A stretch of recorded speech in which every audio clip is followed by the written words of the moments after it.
कुडाळमध्ये दुसऱ्यांदा तिसऱ्यांदा मी आलो आहे. याच्या अगोदर मी निवडणूक आयोगाबरोबर काम करत होतो. त्यावेळेला लोकशाही गप्पा नावाची एक मालिका आम्ही चालवायचो.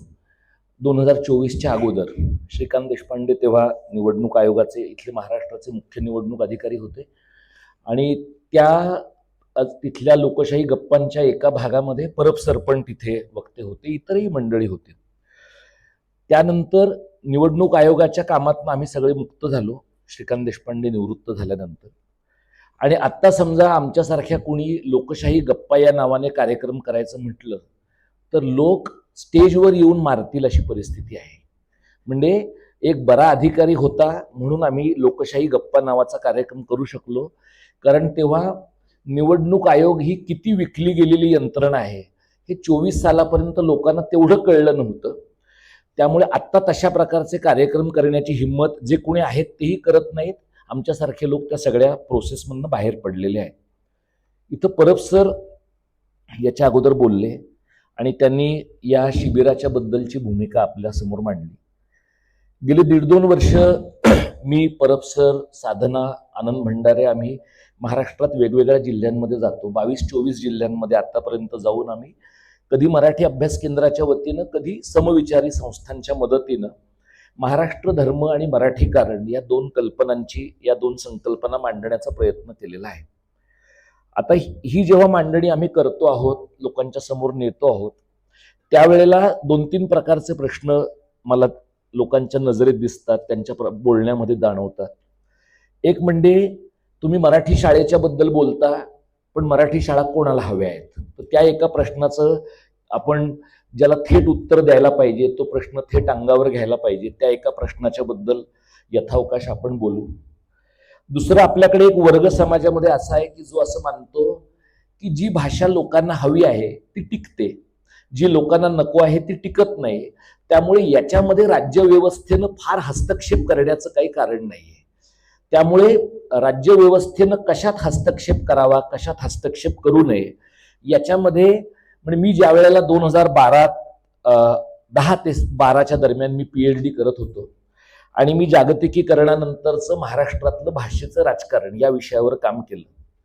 माझी भूमिका तेव्हा अशी होती, आजही अशी आहे, की भाषेच्या क्षेत्रामध्ये राज्यव्यवस्थेला हस्तक्षेप करावाच लागतो, कारण हस्तक्षेपाचा अभाव हा पण एक वेगळ्या प्रकारचा हस्तक्षेपच आहे. पण मी ज्यांच्या बरोबर काम केलं, ज्या माझ्या गाईड होत्या, त्या पूर्ण वेगळ्या विचारांच्या, वेगळ्या भूमिकेच्या होत्या.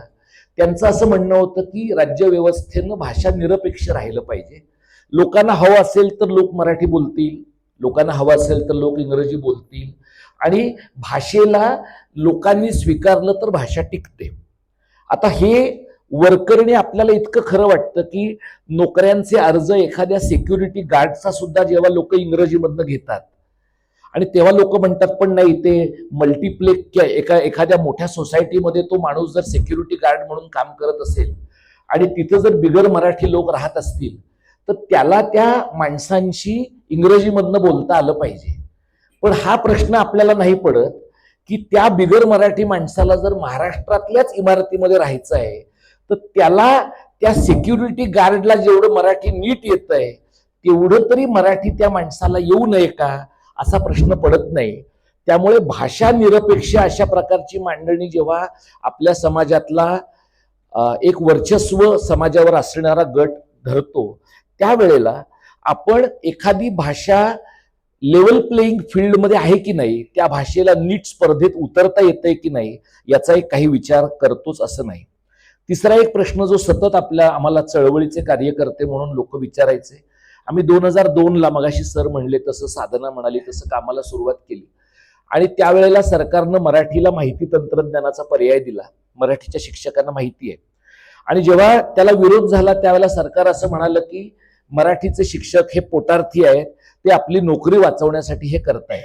तर मुळामध्ये कुठल्याही माणसानं पोटार्थी असण्यामध्ये काहीच गुन्हेगारी नाहीये. जर माणूस नीट काम करून स्वतःचा पगार घेत असेल तर त्यात काही प्रॉब्लेम नाही. अजिबात आपल्या मतदारसंघाचं काम न करता एखादा माणूस 50 कोटी घेतो ते पण आपल्याला चालतं, तेव्हा आपण त्या माणसाला पोटार्थी म्हणत नाही. पण आपला विषय वाचवण्यासाठी एखादा माणूस भांडतो, त्याच्याकडे पोटार्थी म्हणून बघण्याची पद्धत होती. त्यावेळेला लोक आम्हाला असं म्हणायचे की तुम्ही हे सगळे मराठीसाठी भांडणारे लोक ना, तुम्ही शिवसेनेचे आहात. कारण आपलं एकूण अकादमिक आकलनच इतकं खुज आहे की काहीही तुम्ही मराठीचं केलं की ते शिवसेनेचं आहे असं लोक 2006 पर्यंत म्हणायचे. आता हा दुहेरी प्रॉब्लेम आहे. शिवसेनेला ते काम त्यांचं वाटत नाही, इतरांना ते काम शिवसेनेचं वाटतं. आम्हाला ते काम इतरांच्या पेक्षा वेगळं आहे हे सांगायचं आहे. पण जेवढे लोक उद्धव ठाकरेंनी ते सांगण्यासाठी प्रेस बोलावल्यावर येतील, त्याच्या 1% सुद्धा लोक आम्ही ते सांगायला गेल्यानंतर येत नाहीत. त्यामुळे जसं मराठी भाषेला लेवल प्लेइंग फील्ड नाहीये, तसं मराठी भाषेचं काम करणाऱ्या सगळ्या लोकांना सुद्धा लेवल प्लेइंग फील्ड आहे असं नाही. 2006च्या नंतर लोक आम्हाला असं म्हणायला लागले की तुम्ही मनसेचे आहात. कारण तेव्हा मग राज ठाकरेंनी हा सगळा मुद्दा हाती घेतला आणि त्यावेळेला लोक तेव्हापासून आतापर्यंत लोक असं म्हणतात की मराठी माणसाचा, मराठी भाषेचा मुद्दा बरोबर आहे, पण तुम्ही ते मारता ते चूक करता. आता मारणाऱ्यांमध्ये आम्ही नाहीच आहोत, कारण मारण्यासाठी सुद्धा जी मसल लागते ना, ती तुम्ही त्यांच्याकडे बघितलं तर तुमच्या लक्षात येईल की ते करू शकणार नाही. मी कदाचित थोडं करण्याची शक्यता आहे, पण 2च माणसांच्या पुरती माझी ताकद मर्यादित आहे. साधारणपणे मीडियानं दखल घेण्यासाठी जितक्या लोकांना मारावं लागतं तेवढं मारण्याची क्षमता आमची नाहीये. पण तरीही लोक असं सतत म्हणत राहतात, पण ते तुम्ही मारता हे फार गैर आहे. हे मी तुम्हाला का सांगतोय की गेली 20 वर्ष आपल्या राज्यामध्ये विशेषतः आपल्याकडची पुरोगामी, डावी, आंबेडकरवादी, समाजवादी, स्त्रीवादी ही सगळी जी मंडळी आहेत, या सगळ्या मंडळींना आत्ता जरा ते अपराध गंडातनं बाहेर आलेत की आपण मराठी पण आहोत. म्हणजे आपण स्त्रीवादी आहोत पण मराठी पण आहोत, आपण आंबेडकरवादी आहोत पण मराठी पण आहोत, आपण पर्यावरणवादी आहोत पण आपण मराठी पण आहोत. पण आपण मराठी असल्यामुळे जरा बरे पर्यावरणवादी असण्याची शक्यता आहे, कारण महाराष्ट्राला एक प्रबोधनाची परंपरा पण आहे. तर हे आपलं जे लपवून ठेवलेलं मराठी पण आहे ते गेल्या 5-25 वर्षामध्ये टप्प्याटप्प्यानं लोकांचं बाहेर आलं. आणि आपल्याकडे एक दुसऱ्या प्रकारचे लोक आहेत जे असं म्हणतात की हा देश टिकवून ठेवण्याची जबाबदारी आपली आहे. हे आपल्याकडे थोरल्या बाजीरावाच्या काळापासूनच आहे. सह्याद्रीने हिमालयाच्या मदतीला धावून जायचं आहे. हिमालयाने तुम्हाला फ्रेंड रिक्वेस्ट पाठवलेली असेल नसेल तरी आपण ते काम करायचं आहे. हिमालय तुम्हाला फॉलो करत असेल नसेल तरी तुम्ही ते करायचं आहे. हे तेव्हा जे सुरू झालंय ना, ते यशवंतराव चव्हाण साहेबांच्या पर्यंत आहे. आणि त्यामुळे आपण आपली काळजी घेण्याला आपले लोक संकुचितपणा मानतात. आपण अख्ख्या देशाची काळजी घेण्याला वैश्विकता किंवा राष्ट्रप्रेम मानतात. आणि त्यामुळे आपण एक असं बेंचमार्क सेट केलेलं आहे की देशात काहीही प्रॉब्लेम झाला, मग तो हिंदू मुसलमानांचा असेल तरी पहिल्यांदा मार खायला, मार द्यायला आपले लोक जातात. ज्यांचा प्रॉब्लेम आहे, म्हणजे गायपट्ट्यातला प्रॉब्लेम असेल तर ते लक्ष देतील असं नाही, पण आपले लोक त्याच्यामध्ये लक्ष द्यायला पुढे असतात. त्यामुळे एक वर्ग मराठी लोकांमध्ये असा आहे ज्याला असं वाटतं की आपल्या भाषेबद्दल, आपल्या समाजाबद्दल आपण जर बोलायला घेतलं तर इतर लोक आपल्याला संकुचित, मागासलेले, प्रतिगामी आणि राष्ट्रविरोधी असं म्हणतील.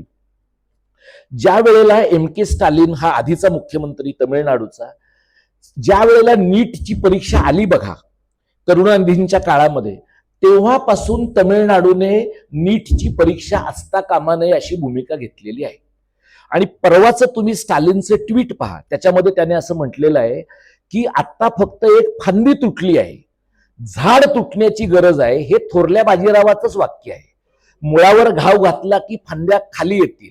पण आपला प्रॉब्लेम असा आहे की आपण शिवाजी महाराजांच्या मृत्यूनंतर आणि थोरल्या शाहू महाराजांच्या काळापासून जे उत्तरेकडे बघायला लागलेलो आहोत, ते दक्षिणेत आपले मित्र असण्याची शक्यता आहे आणि त्यांना आपण थोडं जोडून घेतलं पाहिजे. या प्रकारचा विचार आपण केला नाही. त्यामुळे आपला जो सगळा महाराष्ट्र धर्म आहे, संयुक्त महाराष्ट्राच्या स्थापनेनंतरचा किंवा या देशाच्या स्वातंत्र्यानंतरचा, तो सगळा उत्तरेकडे बघितलेला महाराष्ट्र धर्म आहे.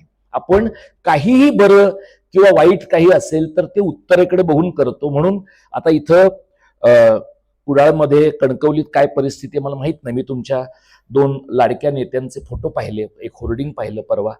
ते शिवाजी महाराजांचे पाईक आहेत असं मी वाचलं होर्डिंगवर. त्यांनी लिहिलंय म्हणजे ते असतील असं मी गृहीत धरतो. आणि त्यांनी ते इतकं घाईघाईमध्ये लिहिलेलं आहे तुम्ही ते होर्डिंग इथं कुडाळच्या नाक्यावर पाहते, ते इतकं घाईघाईत लिहिलंय, कारण पायीक होण्यासाठी पण वेग लागतो माणसाला. तर इतकं घाईत लिहिलंय की दगडधोंड्याच्या ऐवजी दगधोंड्याच्या असं लिहिलेलं आहे तिकडे. हा, बाकी अनुस्वार, उच्चारित अनुस्वार, अनुच्चारित अनुस्वार ह्याच्या खोलात मी जातच नाहीये. पण आता तिथे कसं होतं की तुम्ही या बाबतीमध्ये काही एखादा शब्द उच्चारला की आपल्या भाषेच्या डिस्कोर्स मधले लोक काय म्हणणार की मग बहुजनांनी बोलायचंच नाही का, बहुजनांच्या चुकांकडे तुम्ही पाहता म्हणजे ही तुमची ब्राह्मणीच नजर आहे. तर त्यामुळे ह्या वादात मी पडत नाही. मी तुम्हाला सांगण्याचा प्रयत्न असा करतोय की आपली जी काही मराठी माणूस म्हणून ओळख आता आहे, या घडीला आहे, या ओळखीमध्ये गेल्या 5-50 वर्षामध्ये असा प्रश्न निर्माण झालाय की महाराष्ट्र नावाची एक ओळख आपल्या मनामध्ये राहील का आणि टिकेल का. गेल्या 2 वर्षामध्ये आमच्या आंदोलनात काय बदल झाले, काय घडलं ते तुम्हाला परब सरांनी थोडक्यात सांगितलं. हिंदीच्या विरोधातलं आंदोलन ज्यावेळेला सुरू झालं त्यावेळेला या सरकारला हे आंदोलन उभं राहील असं वाटलं नव्हतं, कारण त्यांच्याकडे राज्याच्या स्थापनेनंतरचं सर्वात मोठं बहुमत आहे.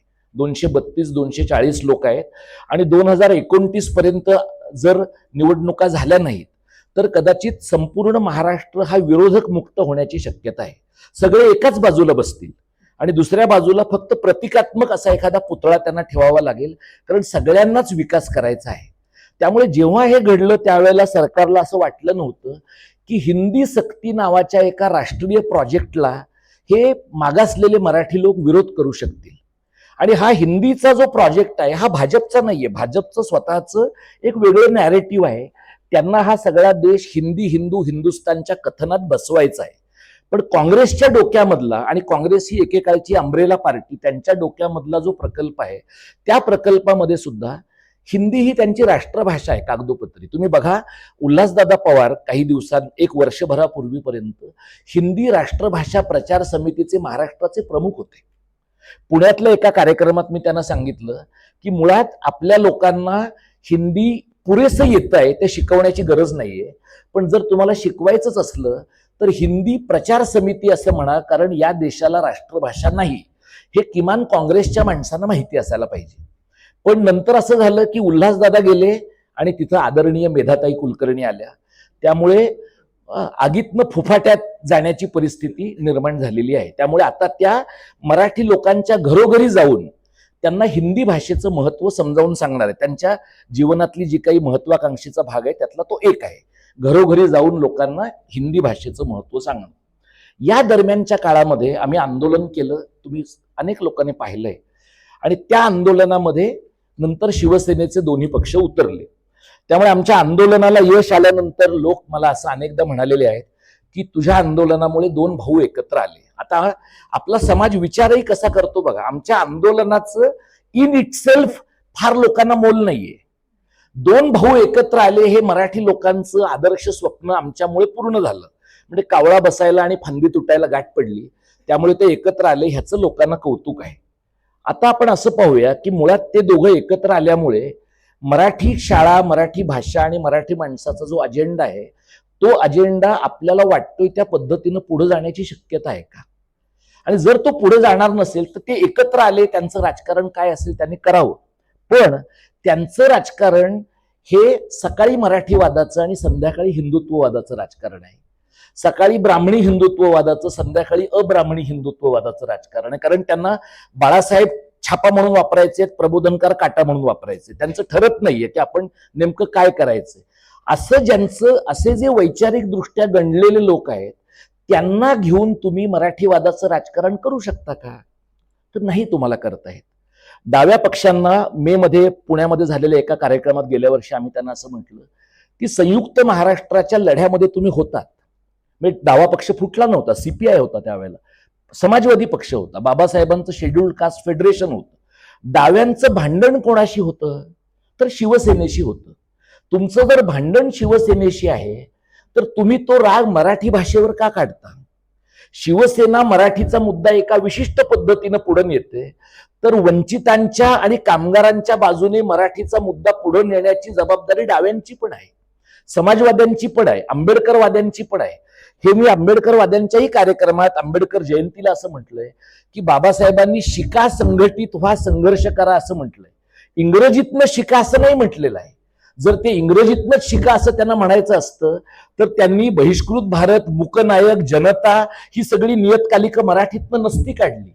त्यामुळे आता प्रश्न असा आहे की मराठीचं काही काम करायचं असेल आपल्याला तर ते कसं करायचं, कोणी करायचं, कोणत्या पद्धतीने करायचं, हा एक प्रश्न मी तुमच्या समोर मांडतो. आता गेल्या 4-8 दिवसांमध्ये तरुण मुलांचं आंदोलन यशस्वी झालं आणि त्या आंदोलनाच्या निमित्ताने म्हणजे तेंडुलकर खूप मागे असं म्हणाले होते की आमची पिढी ही पराभूतांची पिढी आहे. पण आपण तेंडुलकरांकडनं एवढंच शिकलो नंतरच्या पिढीतले लोक की एवढा मोठा माणूस स्वतःला पराभूत म्हणतो तर आपण यशस्वी होणं फार बरं नाही. त्यामुळे पुढच्या 1-2 पिढ्यांनी पण तोच भूमिका कायम ठेवली. त्यामुळे आता तुम्ही सोशल मीडियावर लोक ज्या पद्धतीनं व्यक्त होत आहेत ते पाहिलं तर बऱ्याच लोकांना असं वाटतं की आपण जे धाडस दाखवायला पाहिजे होतं ती ही तरुण मुलं दाखवत आहेत. ही तरुण मुलं अत्यंत निरागस आहेत. ही तरुण मुलं एका पातळीवर अमॅच्युअर आहेत आणि या तरुण मुलांना कशाचा तरी भयंकर संताप आलेला आहे. फक्त मी तुम्हाला या मुलांना मिळालेल्या यशाचं कौतुक करताना तुम्हाला एक सुचवतो, तुम्हाला पटतंय का बघा, की ज्या पद्धतीनं नीटच्या विरोधातलं आंदोलन तरुण मुलं लढली, ज्या पद्धतीनं परीक्षा पद्धतीतल्या घोटाळ्याचं आंदोलन तरुण मुलं लढली, त्या प्रकारचं आंदोलन मराठी शाळांच्यासाठी, मराठी भाषेच्यासाठी, बंद होणाऱ्या वाचनालयांसाठी ही तरुण मुलं लढण्याची शक्यता कमी आहे. ती का कमी आहे? कारण ह्यातली बरीचशी मुलं इंग्रजी माध्यमाच्या शाळेतच शिकलेली आहेत आणि ती इंग्रजी माध्यमाच्या शाळेत शिकलीत ह्या त्यांचा दोष नाही, त्यांच्या पालकांचा आहे. पण आता ती बस पालकांची पण चुकली आहे, मुलांची पण चुकली आहे. त्यामुळे आता तुम्ही त्या जेनझी मुलांची व्यक्त होण्याची भाषा आणि लिपी जर तुम्ही पाहिली तर त्यांची भाषा व्यक्त होण्याची हिंदी आहे आणि त्यांची लिपी रोमन आहे. त्यामुळे स्वतःला टोकाचे मराठीवादी म्हणवणाऱ्या राज ठाकरेंना सुद्धा जेनझीशी कम्युनिकेट करायला इंग्रजीमधनं एक्सवर पोस्ट टाकावी लागली. आदित्य ठाकरेला त्यांच्याशी हिंदीतनं बोलावं लागलं. त्यामुळे आता आपण इंग्रजीतनं एक्सवर पोस्ट टाकून आणि हिंदीतनं या मुलांच्या समोर भाषण करून मराठी शाळा टिकवूया असं आपण त्यांना सांगू शकणार आहोत का? त्यामुळे या मुलांची उर्मी एका विशिष्ट प्रकारच्या जेनझीची उर्मी आहे. आपल्याला ज्या प्रकारची तरुण मुलं आपल्या सोबतच्या आंदोलनामध्ये पाहिजेत त्या प्रकारच्या आंदोलनामध्ये कदाचित मराठी माध्यमामधनं शिकलेली किंवा इंग्रजी माध्यमातनं शिकलेली पण ज्यांना मराठीचं काहीतरी बरं वाईट होतंय असं जाणवणारी अशा प्रकारची तरुण मुलं लागण्याची, त्यांची मदत आवश्यक असण्याची शक्यता आहे. आता मगाशी सर जसं म्हणाले की मराठी कारणाचं, महाराष्ट्र धर्माचं हे सगळं मांडणं आम्ही महाराष्ट्रभर घेऊन जातो. कोल्हापुरात आम्ही 1.5-2 आठवडे फिरलो, लोकांशी बोललो, 5-7 तालुक्यांमध्ये गेलो आणि आम्हाला पहिल्यांदा असं वाटलं की एक 50-60 लोक येऊ शकतील. एक 200 लोक आले. तसे स्वतंत्रपणाने लोकांनी कार्यक्रम केले. आणखी काही लोक वेगवेगळ्या कार्यक्रमांमध्ये आले. आम्ही कुडाळमध्ये जेव्हा असा कार्यक्रम करायचा असं ठरवलं त्यावेळेला साधारणपणे एक अंदाज येतो बघा आपल्याला की आपण दिलेल्या संपर्क क्रमांकावर कोणीतरी फोन करतं की तुमचा कार्यक्रम काय आहे. आम्हाला काल संध्याकाळपर्यंत, आज सकाळपर्यंत अंदाजच येत नव्हता की लोक येतील का येणार नाही. त्यामुळे आत्ता जेव्हा मी हे सभागृह म्हणजे छोट्या संख्येचं सभागृह घेण्याचा फायदा काय आहे की ते नेहमी भरलेलं वाटतं आणि त्यामुळे तुडुंब प्रतिसाद मिळाला असं तुम्हाला व्यवस्थित फोटो काढून लोकांच्या पर्यंत नेता येणं शक्य आहे. आणि आपल्याला आपल्या देशाच्या मालकानेच ते शिकवलेलं आहे. त्याच्यामुळे त्याच्यासाठी आपल्याला काही वेगळा स्किलसेट लागतो असंही नाहीये. त्यामुळे आता काय प्रश्न माहित आहे, आता प्रश्न असा आहे की सिंधुदुर्गात असा कार्यक्रम आपण घेतला, कुडाळमध्ये घेतला. याच्या अगोदर गोपुरीमध्ये एका व्याख्यानासाठी मी गेलो. सावंतवाडीमध्ये बांदेकरांनी एका व्याख्यानमालेसाठी मला बोलावलं, तिथं मी मराठीच्या प्रश्नाच्या संबंधात बोललो. या प्रकारची किंवा इथं आलेल्या लोकांच्या पैकी काही लोक मला स्वतंत्रपणाने असंही म्हणाले की तुझे व्हिडिओ पाहिले, तुझे रील्स पाहिले किंवा तुझे युट्यूबवरचे शॉर्ट्स पाहिले. या प्रकारच्या गोष्टीमधनं आपण केलेलं काम थोडं जास्त लोकांच्या पर्यंत पोचतं आहे असं हे दिसतं, हे बरोबर आहे. यातनं आउटपुट काय घडतं, यातनं प्रत्यक्षात कृती काय घडते, तर मला असं वाटतं की माणसं सेन्सिटाईज होणं हा एकूण प्रबोधनाच्या आणि बदलाच्या प्रक्रियेतला पहिला टप्पा आहे. सेन्सिटाईज झालेली माणसं त्यांच्या त्यांच्या पातळीवर काम करतील की नाही आणि कसं काम करतील, कसं जोडून घेतील, हा अत्यंत महत्वाचा भाग आहे. अत्यंतिक प्रगत झालेल्या तंत्रज्ञानाचा एक महत्वाचा तोटा काय आहे की जसा एकेकाळी लोकांना एक वर्तमानपत्रामध्ये लेख लिहिणं, वर्तमानपत्रांमध्ये पत्र लिहिणं वाचकाचं ही एक महत्वाची ऍक्टिव्हिटी वाटत होती, तसं आता व्हॉट्सअपवर आलेला मेसेज फॉरवर्ड करणं ही पण ऍक्टिव्हिटी वाटते. पण व्हॉट्सअपवर आलेला मेसेज मी तुम्हाला, तुम्ही आणखी कोणाला तरी फॉरवर्ड केल्यानंतर शेवटचा माणूस असं म्हणतो की ज्यांनी पाठवलाय ते जातीलच, ज्यांनी पाठवलाय ते कार्यक्रम पाहतीलच. त्यामुळे माणसं एका अर्थाने अवेअर असतात, त्यांना माहिती असते, पण कृतीशी जोडून घेतलंच पाहिजे असं लोकांना वाटतं असं नाही. या पार्श्वभूमीवर या शिबिराच्या मार्फत 2-3 गोष्टी मला तुमच्याशी बोलायच्या आहेत. एक म्हणजे मगाशी परब सर म्हणाले तसं सबंध महाराष्ट्रामध्ये हिंदुत्वाच्या राजकारणाने उच्छाद मांडलेला आहे. मला ज्या वेळेला मी या हिंदुत्वाच्या राजकारणाबद्दल सोशल मीडियावर लिहितो त्यावेळेला मला खूप लोक असं लिहितात की तुम्ही मराठीचं काम करा, तुम्ही हे कशाला बोलता, तुम्ही मराठी माणसाच्या बद्दल बोला, हा तुमच्या कामाचा भाग आहे का. त्याच्याही पुढे जाऊन लोक लिहितात आम्हाला तुमच्याबद्दल आदर आहे, हे तुम्ही मराठीचं काम करता म्हणून, पण तुम्ही याच्यात लक्ष घालू नका. म्हणजे एक प्रकारची सेन्सरशिप लोकांनी यातही आणली आहे की कार्यकर्त्यांनी कशावर बोललं पाहिजे आणि कशावर बोलायचं नाही. आता ज्यांना असं वाटतं की मराठीचं काम करणाऱ्या माणसांनी हिंदुत्वाच्या किंवा धर्माच्या राजकारणावर बोलू नये, त्यांना ते का वाटतं, त्यांना असं वाटतं की आम्ही आमच्या मुलांना मराठी माध्यमात घातलं असेल, घातलं नसेल, आम्ही मराठी पुस्तकं वाचत असू, वाचत नसू, पण आम्हाला तुमच्याबद्दल काही एक संवेदनशीलता आहे, आम्हाला तुमच्याबद्दल काही एक प्रमाणामध्ये आस्था आहे. पण ती कशी आस्था आहे, ती आस्था पार्ट टाइम आस्था आहे. उर्वरित काळ आमचा जो मेन डिस्कोर्स आहे, आमची जी जीवनाची मुख्य धारणा आहे ती काय आहे, आपण सगळे हिंदू आहोत, आपण सगळे मुसलमान आहोत आणि आपली प्रायमरी ओळख ती आहे. त्या प्रकारच्या ओळखीला छेद देणारं एखादंही विधान लोकांनी केलं तर तुम्हाला आता या मधल्या 4-5 दिवसांमध्येही तुम्ही पाहिलं असेल अनेक कलावंतांना सुद्धा लोकांनी आम्ही तुम्हाला अनफॉलो करतो कारण तुम्ही सरकारच्या विरोधामध्ये बोललेले आहात, म्हणजे तुमची कला मोठी असेल पण तुम्ही याबद्दल बोललात म्हणून आम्ही तुम्हाला अनफॉलो करतो, अशा प्रकारची मांडणी लोक करतात.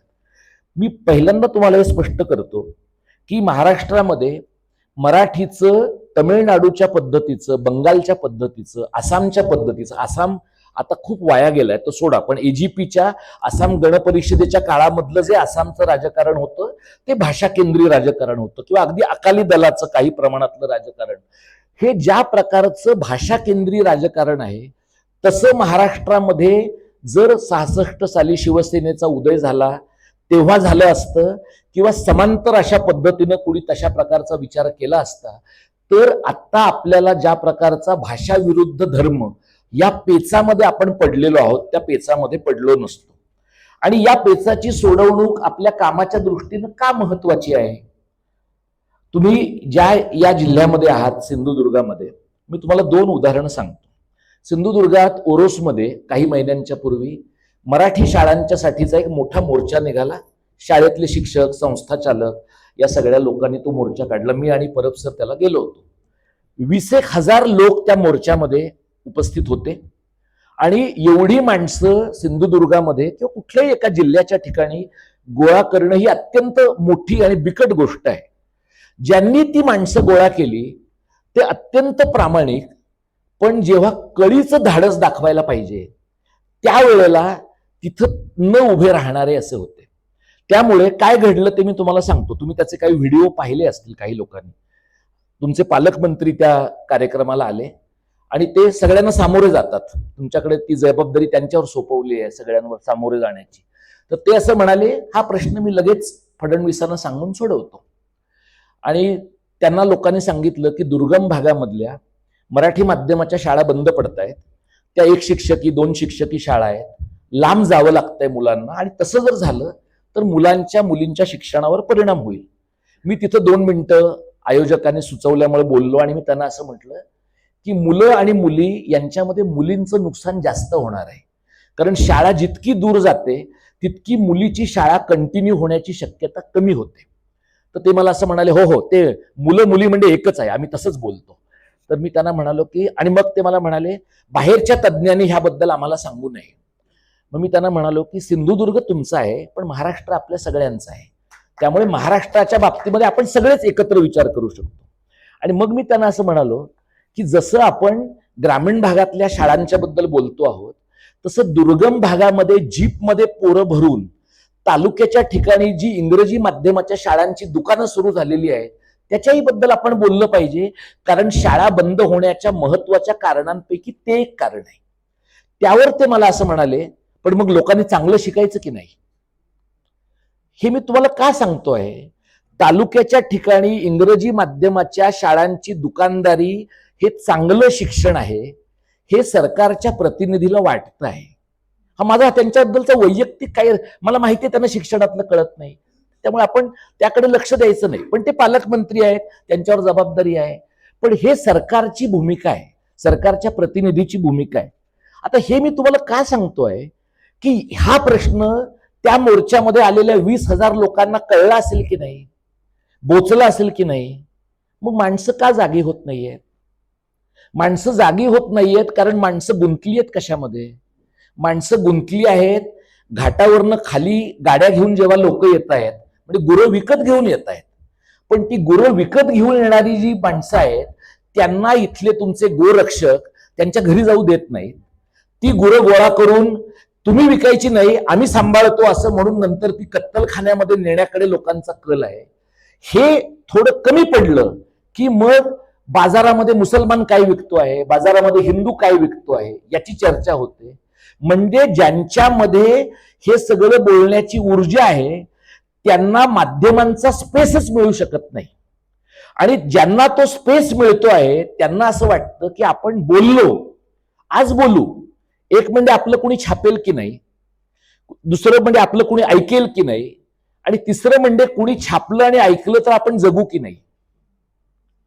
हे जे आहे ना हे टेम्पलेट आहे. तुम्ही हे सिंधुदुर्गापुरतं नाहीये, हे बीडमध्ये पण आहे, हे नांदेडमध्ये पण आहे, हे सांगलीत पण आहे, हे मुंबई उपनगरात आहे, हे ठाण्यामध्ये आहे. म्हणजे महाराष्ट्र हे आत्ताच्या घडीला उत्तर पेशवाईचं उत्तम मॉडेल आहे. ठग पेंढाऱ्यांचं राज्य आहे 36 जिल्ह्यांमध्ये आपल्याकडं. त्या 36 जिल्ह्यांमधले मोठे ठग पेंढारी आणि प्रत्येक तालुक्याचा मध्यम ताकदीचा ठग पेंढारी, या प्रकारच्या लोकांनी काय केलं आहे तर तुमच्या घरामध्ये लागणारी घरघंटी पण तुम्हाला मिळते, तुम्हाला लागणार लाडकी बहीणचे पैसे पण मिळतात, कामं सगळी मिळतात ती ज्यांना तुम्ही कार्यकर्ते कोट अनकोट म्हणतात त्याच माणसांना मिळतात. आणि म्हणून सर्वसामान्य माणसांचा शाळेसारखा प्रश्न, वाचनालयासारखा प्रश्न हे कुठेही जनसामान्यांच्या अजेंड्यावर येत नाही. त्यामुळे जेव्हा एखाद्या समाजामध्ये अत्यंत इररिलेव्हंट असणाऱ्या प्रश्नांचा स्पेस वाढतो त्यावेळेला अत्यंत रिलेव्हंट असणाऱ्या प्रश्नांचा स्पेस संपतो, आणि तो स्पेस जेव्हा संपतो तेव्हा अत्यंत बिकट परिस्थिती निर्माण होते. इथं मी आता खूप ठिकाणी लोकांना भेटलो, फिरलो. दोडा मार्गवरनं सतीश लळित परवाच्या कार्यक्रमाला आले होते. आम्ही गोपुरीमध्ये झालेल्या हिरव्या वाटा नावाच्या परिषदेला ते आले होते. आणि ते असं म्हणाले की दोडा मार्गवर जवळपास केरळी लोकांचं राज्य आहे अशी परिस्थिती आहे. इतक्या मोठ्या प्रमाणात तिथल्या जागा त्यांच्या ताब्यात आहेत. प्रभाकर ढगे नावाचे माझे मित्र आहेत, गोव्यातले पत्रकार आहेत. ते मला असं म्हणाले की गोव्यातले लोक इथून तिकडे जाणाऱ्या लोकांना भायले म्हणतात, पण दोडा मार्ग आणि इतर भागात प्रचंड मोठ्या प्रमाणात गोयकारांनी जमिनीची खरेदी केलेली आहे. आणि गोव्याच्या भूमीमध्ये हरियाणा आणि युपीच्या आणि नोएडाच्या लोकांनी खरेदी केलेली आहे. या जिल्ह्यामध्ये आणि रत्नागिरीमध्ये म्हणजे गेली 15 ते 20 वर्ष राज्यकर्त्यांनी प्रकल्प आणायचे, त्यांच्या बगलबच्च्यांनी जमिनी ताब्यात घ्यायच्या, लोकांनी लढा द्यायचा, प्रकल्प थांबवायचा, आणि मग जमिनीच्या व्यवहारांच्या बद्दल सगळी शांतता राहायची. अशा प्रकारचं काम गेल्या 25-20 वर्षामध्ये चालू आहे. बारसूचं झालं, नाणारचं झालं, जैतापूरचं झालं. आता आपल्याकडे या जिल्ह्यामध्ये अणुऊर्जा प्रकल्पांची चर्चा चालू आहे, या जिल्ह्यांमध्ये खाणींची चर्चा चालू आहे. आणि हे सगळं सांगताना रत्नागिरी, सिंधुदुर्ग आणि मी त्या थोड्या वेळाने पालघरच्या बद्दल तुम्हाला सांगतो. या जिल्ह्यांमध्ये सरकारचं म्हणणं काय आहे? सरकारचं म्हणणं आहे की आम्हाला विकास करायचा आहे. तर विकास करण्याच्या मध्ये एक सर्वसाधारण अट काय असते की ज्यांचा तुम्ही विकास करताय त्यांना एकदा विचारून तर पहा, ज्यांना ते हवंय का नको आहे आणि तुम्ही सांगताय ते विकासाचं मॉडेल त्यांच्या उपयोगाचं आहे की नाही हे तर त्यांना एकदा विचारून पहा. तुम्ही कोकणाचं जे प्रस्तावित विकासाचं मॉडेल आहे, जे इन्फ्रास्ट्रक्चर ड्रिव्हन आणि अत्यंत कॅपिटल इंटेन्सिव्ह अशा स्वरूपाचं मॉडेल आहे, ज्याच्यामध्ये शक्तिपीठाचा पण समावेश आहे. शक्तिपीठाच्या बाबतीमध्ये म्हणजे पत्रादेवी सारखं देवस्थान हे अत्यंत महान देवस्थान आहे आणि अत्यंत जगप्रसिद्ध देवस्थान आहे. हे तिथं राहणारे लोक सोडून फक्त इंजिनियर लोकांना माहिती आहे. कारण शक्तिपीठाचा मार्ग शक्तिपीठाचा नाहीच आहे, तो अदानी पीठाचा आहे. गोव्यामध्ये विदर्भातली खनिज अदानी शेठला कोणाच्याही अडचणीशिवाय गोव्याच्या बंदरावर नेता यावीत यासाठी त्याच्या सध्याच्या आणि पुढच्या नोकरांनी केलेली ही उपाययोजना आहे. या सगळ्यामध्ये विदर्भातल्या लोकांचा बळी जातोय की नाही? जातोय. पश्चिम महाराष्ट्रातल्या लोकांचा बळी जातोय की नाही? जातोय. आणि कोकणातलाही जातोय की नाही? पण कोकणामध्ये भांडतंय का कुणी? मला सांगा. कोकणातल्या लोकांच्यासाठी पण पश्चिम महाराष्ट्रातल्याच लोकांनी भांडायचं, पण कोकणातल्या लोकांच्यासाठी पण विदर्भातल्याच लोकांनी भांडायचं. मग मगाशी जी परब सरांनी तुम्हाला मोठी एक यादी वाचून दाखवली, त्या सगळ्या शहाण्या सुरत्या माणसांच्या यादीमध्ये त्यांच्या बुद्धिमत्तेच्या पलीकडं एक आणखी जो महत्वाचा गुण आहे तो पाठीचा कणा आहे. बुद्धिमत्ता तुम्हाला नाहीच रिप्रोड्यूस करता येते एका मर्यादेच्या नंतर. पाठीच्या कण्याचं तुम्ही काय करणार मला सांगा.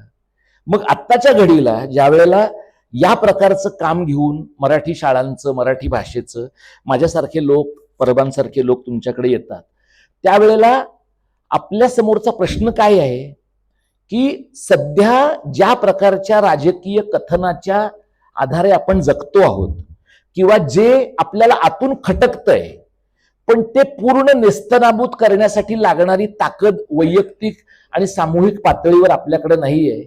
ती ताकद मिळवणं हे या महाराष्ट्र धर्माच्या शिबिराचं, राजकारणाचं आणि या बैठकीचं एक महत्वाचं उद्दिष्ट आहे.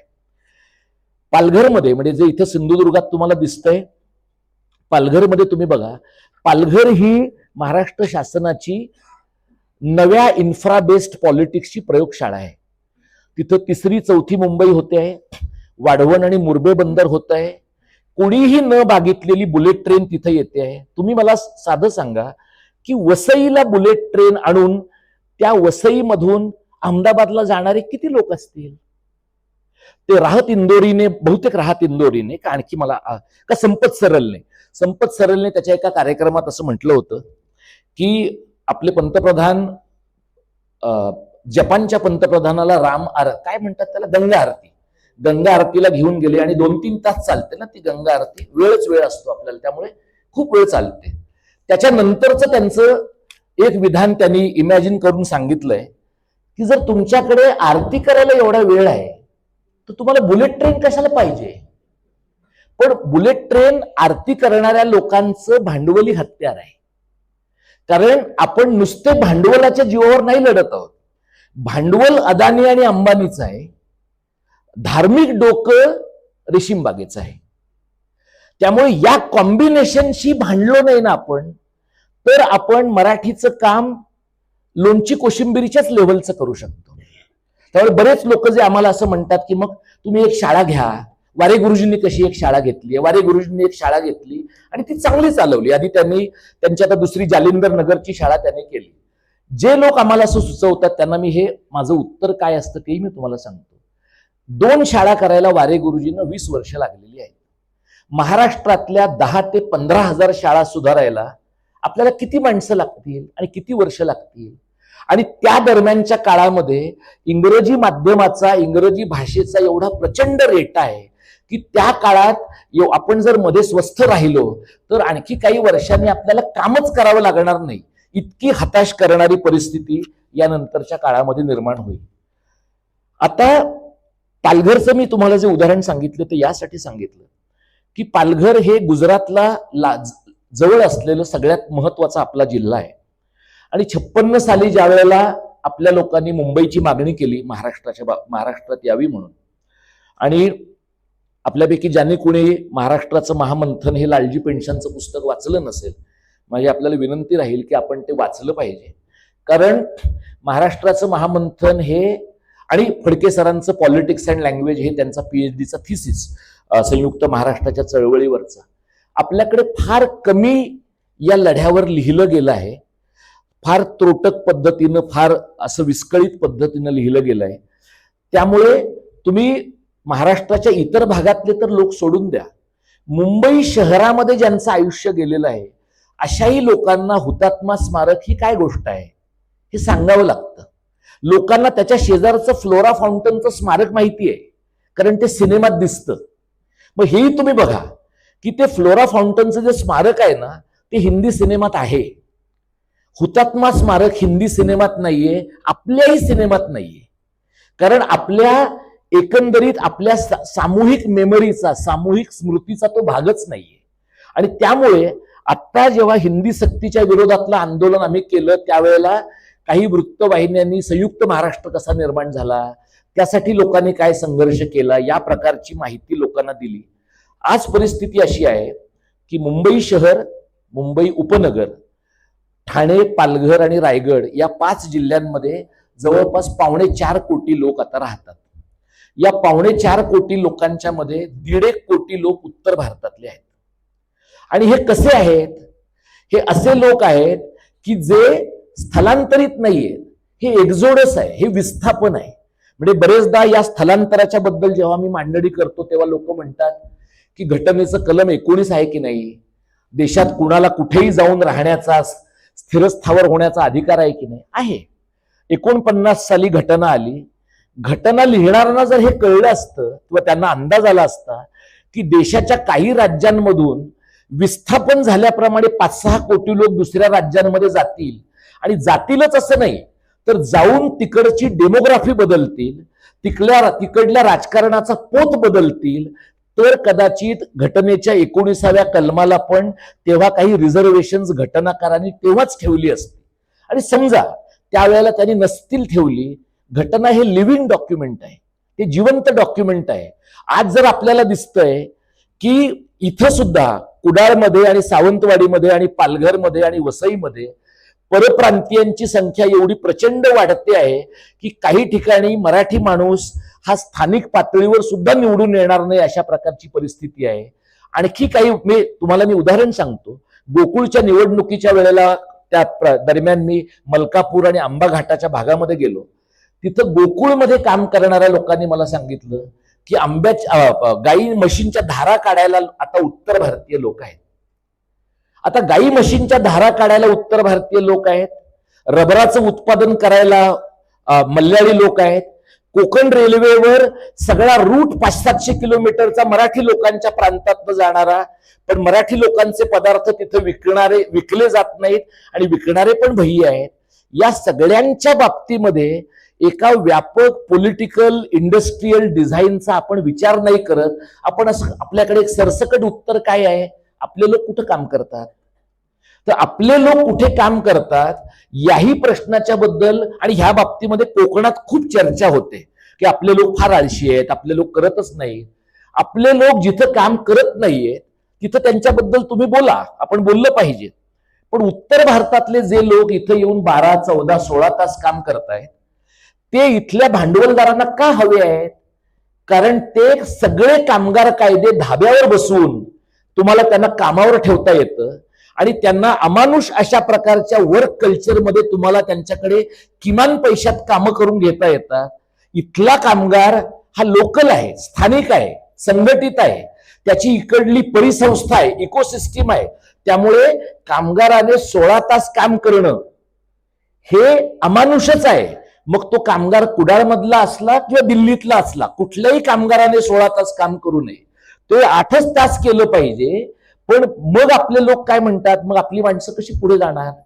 आणि जर उत्तर भारतातनं इथे येणारा माणूस एवढा कष्टाळू आहे तर तो त्याच्या राज्यात का नाही कष्ट करत? मग त्यांची राज्य का एवढी मागे राहिली आहे? आणि आपला मराठी माणूस देशाच्या इतर भागामध्ये जेव्हा काम करतो, जगातल्या इतर राष्ट्रांमध्ये जेव्हा काम करतो, तेव्हा सुद्धा तो अमेरिकेतल्या भांडवलदारांना का हवा वाटतो?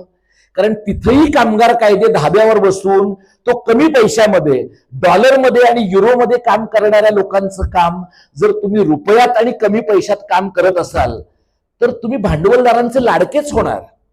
भांडवलदारांचे तुम्ही लाडके होणार कारण सरप्लस व्हॅल्यू जी आहे, सरप्लस जो पैसा आहे तो कामगाराच्या खिशात जाण्याऐवजी भांडवलदारांच्या खिशात जर जात असेल तर भांडवलदार तुम्हाला तळहाताच्या फोडासारखे जपतील. त्यामुळे हे पण एकदा आपण थोडं विचार करून पाहिलं पाहिजे की आपल्या माणसांचं काहीतरी आपल्या माणसांच्या बद्दल काही एक भूमिका घेण्याच्या अगोदर, काही म्हणण्याच्या अगोदर याही परिस्थितीचा थोडा विचार करावा असं मी आपल्याला सुचवेन. एक महत्वाचा धोका जो मी तुमच्या समोर मांडण्याचा प्रयत्न करतो आहे तो हिंदीची सक्ती ज्यावेळेला झाली त्यावेळेला आपले मुख्यमंत्री असं म्हणाले की लोकांना इंग्रजी हवी आहे पण भारतीय भाषा नको आहे. तर लोकांना इंग्रजी पण हवी आहे, लोकांना भारतीय भाषा पण हवी आहे. पण हा प्रश्न आपण कधी विचारलाय का की कोठारी आयोगाच्या अंमलबजावणीनंतर आपण तिसरी भाषा शिकलो. युपी बिहारचे लोक कुठली तिसरी भाषा शिकले?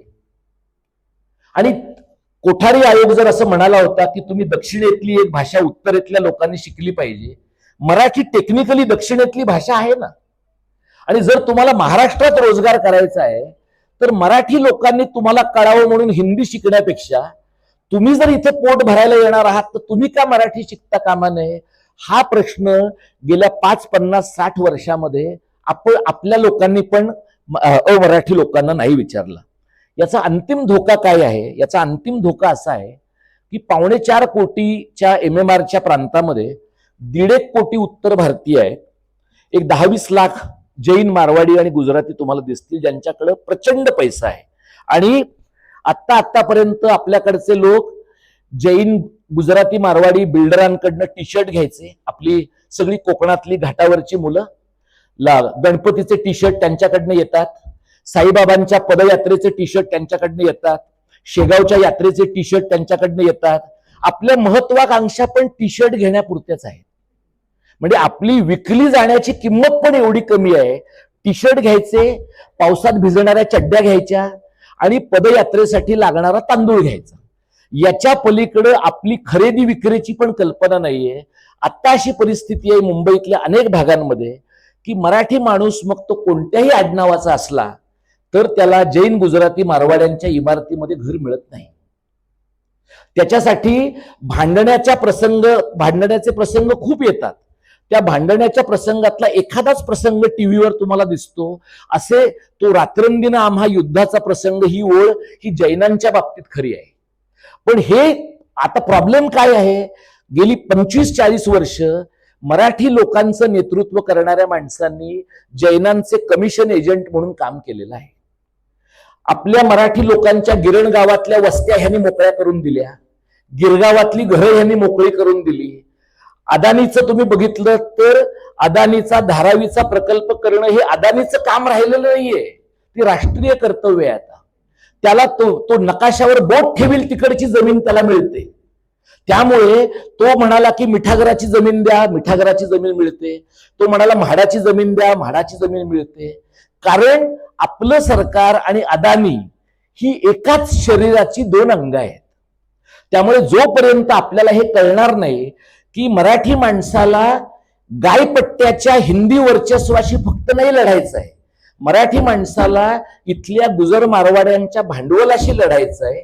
आणि ते भांडवल जे उत्तर भारतातल्या हिंदी हिंदुस्थानचं कथन पसरवतं त्या कॉम्बिनेशनशी लढायचं आहे. ही एकत्रित लढाई आपल्या लक्षात आली तर काही गोष्टी होऊ शकतील. माझ्या बोलण्याच्या समारोपाकडे मी येतो. त्यानंतर जे प्रश्न येतील त्याच्या उत्तरांमधनं इतर आणखी काही गोष्टी स्पष्ट होतील. एक महत्वाचा धोका जो आम्हाला आता दिसतो आहे तो महाराष्ट्राच्या त्रिभाजनाचा आहे. MMRचं एक राज्य होण्याची शक्यता दिसते. MMRचा केंद्रशासित प्रदेश होण्याची शक्यता खूप लवकर आहे. राज्य होण्याची शक्यता जेव्हा आम्ही मांडतो त्याला लोक म्हणतात नाही नाही असं कशाला होईल, आणि महाराष्ट्राच्या विधानसभेचं काही मत विचारात घेतलं जाईल की नाही.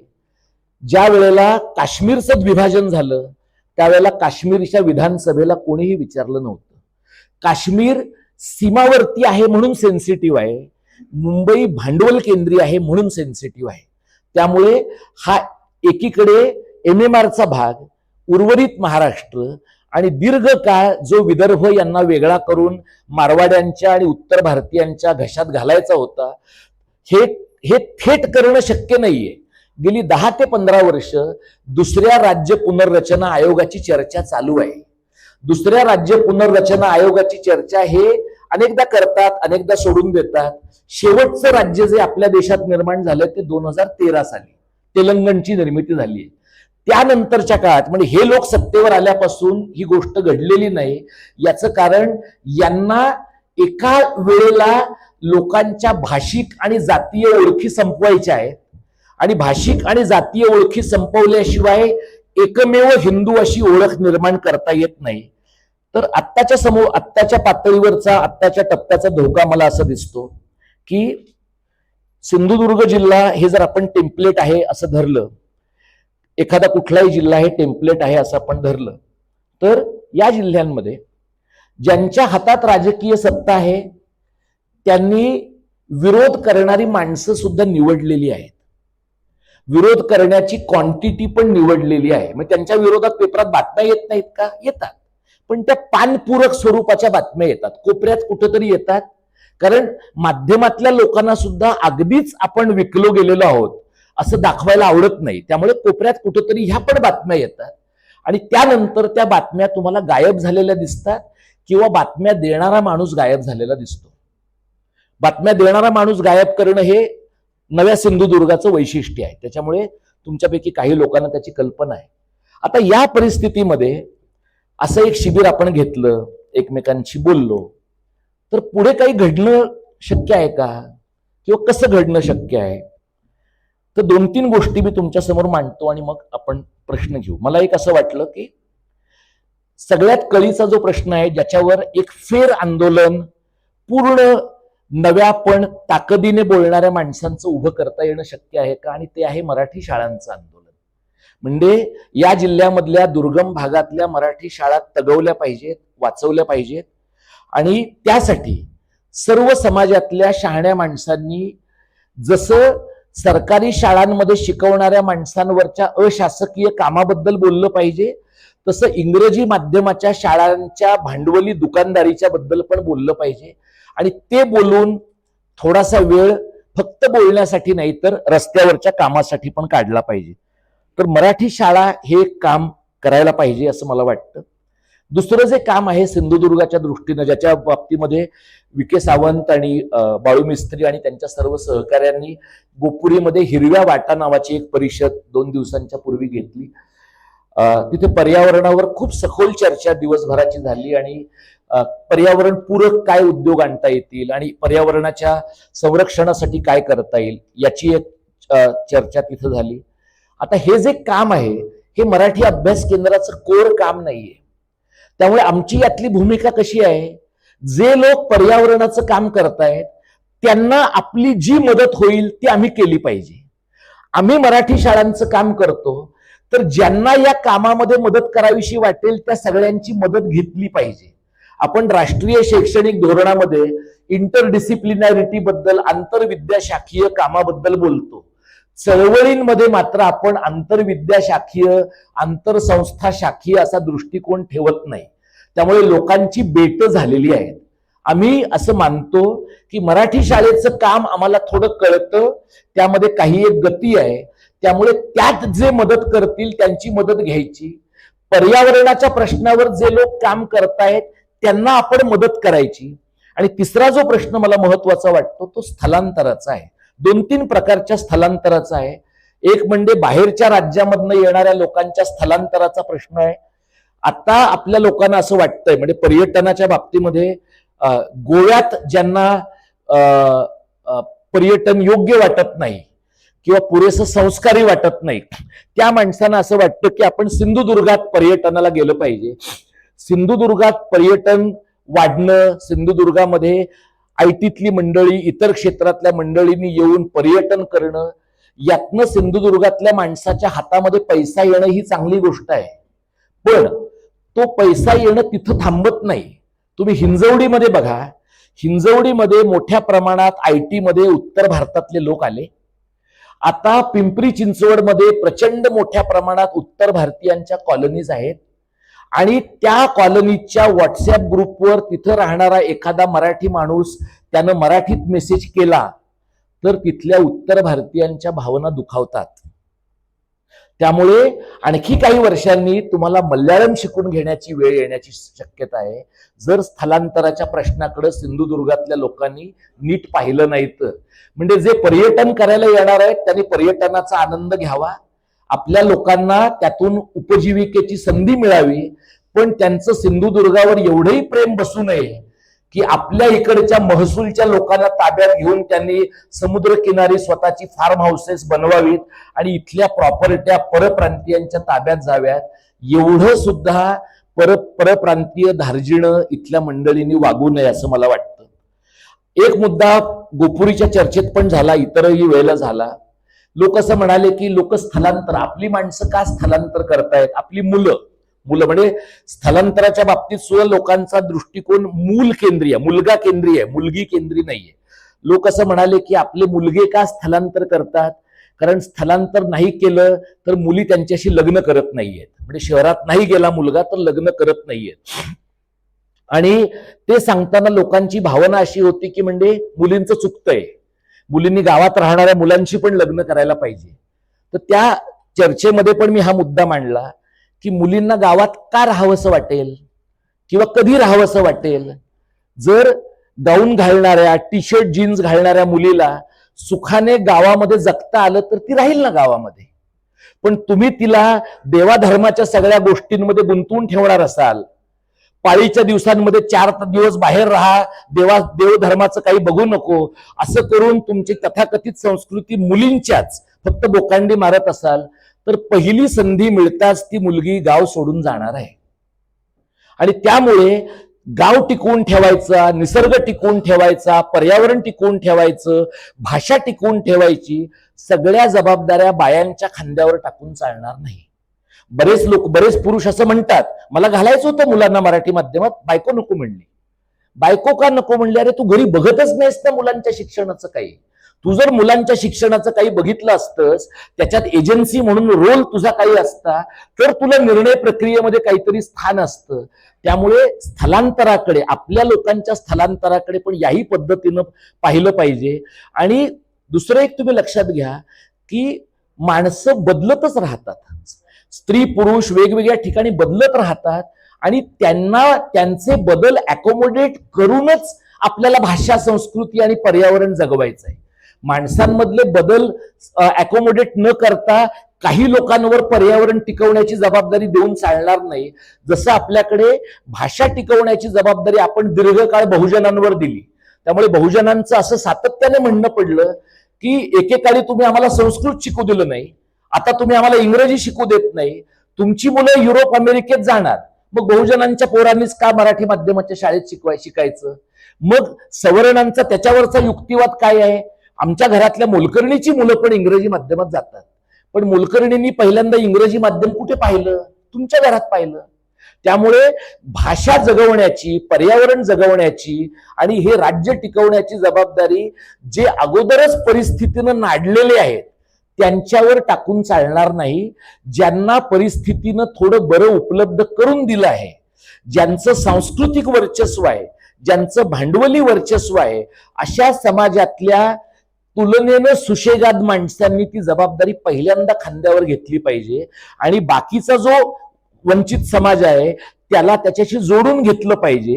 हे मी यासाठी सांगतोय की जसं आपण वंचितांनी भाषा जपावी असं म्हणतो, तसंच आपण सगळे म्हणत नाही मी, पण काही लोकांना असं वाटतं की हे तरुण पोरांनी सगळं करावं, तरुण पोरं त्यांच्या लढाया लढतील. ही जी लढाई आहे भाषेची ती 30, 40, 50च्या जनरेशनची पण आहे.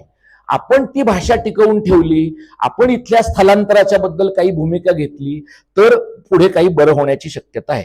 शेवटचा मुद्दा सांगतो आणि थांबतो. आता ही परिस्थिती कशी पालटेल किंवा ह्याच्यात आपण काय इंटरव्ह्यून करू शकतो, तर मी असं सुचवतो तुम्हाला की आपण जे 50-60 लोक आज जमलेलो आहोत इथं, तर हे 50-60 लोक मिळून समजा आपण एकत्रितपणे कुडाळमधल्या परिसरातल्या ज्या काही भागामधनं तुम्ही आलेले आहात तिथल्या एक 2-4 मराठी शाळांच्यासाठी आपण काम करायचं म्हटलं, 2-4 वाचनालयांच्यासाठी काम करायचं म्हटलं, तर कदाचित पायलट म्हणून कामाची आपल्याला सुरुवात करता येणं शक्य आहे. साधारणपणे अशा प्रकारचं शिबिर झाल्यानंतर आम्ही काय करतो, तर आलेल्या लोकांचा एक ग्रुप तयार करतो, त्याच्यातून कामं करणारी माणसं मिळतात, काही लोक जबाबदाऱ्या घेतात, काही लोक आणखी काही गोष्टी सुचवतात. तर या पद्धतीने सोबत येऊन काही एक काम करता येणं शक्य आहे का, याची एक मांडणी मी आणि डॉक्टर परबांनी आपल्यासमोर केली. प्रत्यक्ष काम करताना काय अडचणी येतील, काय प्रकारचे प्रश्न निर्माण होऊ शकतील, किंवा आम्ही दोघांनी जी काही मांडणी तुमच्या समोर केली त्याच्याबद्दलचं तुमचं काही वेगळं मत आहे का, हेही तुम्ही सांगा. कारण आपण काही एकचालकांवरती अशा प्रकारच्या यंत्रणेत ऑपरेट करत नाही. आपण अजून तरी लोकशाहीमध्ये काम करतो. त्याच्यामुळे माणसांची मतं असू शकतात वेगवेगळी, त्याच्यावर चर्चा व्हायला पाहिजे. पण असंही होता कामा नये, जसं आपल्या आधीच्या काही समाजवादी मंडळींचं झालंय की कार्यनाश झाला तरी चालेल पण चर्चा झाली पाहिजे. असं नाही, कार्यनाश होताच कामा नये, चर्चा घडली पाहिजे. पण चर्चा एका टप्प्याला थांबून आता एवढं एक मोजकं काम करून बघूया, अशा पद्धतीनं आपल्याला पुढे जाता येणं शक्य आहे का हे आपण पाहूया. आपण सगळ्यांनी मला आणि डॉक्टर परबांना शांतपणाने ऐकून घेतलं. मराठी अभ्यास केंद्राच्या वतीने मी आपले आभार मानतो. आणि आता जे काही प्रश्न असतील ते तुम्ही द्या. त्या प्रश्नांची उत्तरं किंवा आणखी काही मनोगत लोकांना मांडायची असतील आवर्जून मांडा. धन्यवाद.